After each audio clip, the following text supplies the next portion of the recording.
the day I had to officially withdraw from high school, the secretary lady looked at me and said, "Good luck."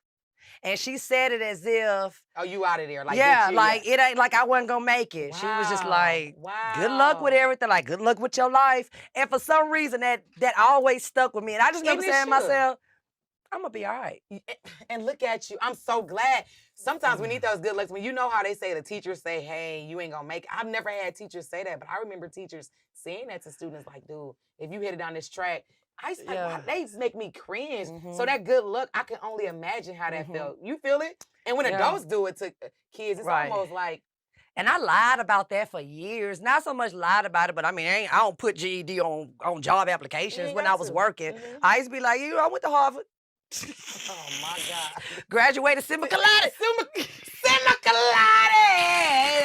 That's above cum laude. That's I done made up Get some him shit. I I been forgot. Oh simmer. yeah, I was a doctorate in Theology. Oh, you a pastor. Okay, never that's had a problem with getting a job though. Never. so you fresh out of high school, you good to working. Where? Yeah, I was in the hotel business. I Hospitality. Duh. mhm. Mhm. Duh. That was something good for you. Yeah, that was like a good paying job. It really still is. And you don't have to be college educated to be like in management. I had started working in hotels when I was like 14. Okay. So 18, 19, I was front desk manager. 20, 21, I was assistant general manager for the Hilton. So that's where that's where all this prestige and energy coming. You've been working with in hotels Yeah. and dealing with people, so you kind of like, okay, I know how to deal in customer service. Mhm. This is what I expect. Mhm. Yeah, and it's a precedent that's been already set. And I didn't know so that Ashima Bima. how I got to Atlanta Yeah. was I was checking in this lady named Pansy Montgomery. I always call her my angel. Um, Oh. she was recruiting for AirTran Airways. Okay. And when I was checking her in, she was like, "You tall and pretty, nice personality. Nobody ever told you you should be a flight Flight attendant?" attendant. Yeah. And I was like, people tell me that all the time. She hired me on the spot. And AirTran brought me to Atlanta.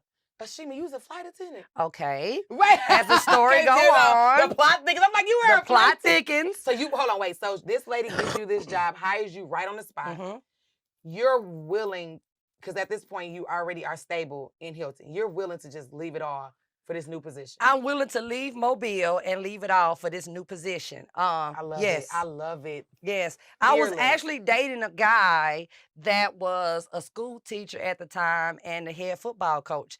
And all of his friends were college educated and everybody had careers. Okay. And it was when I was dating him and he and I are still friends to this day where I realized it's a difference in having a job and a career.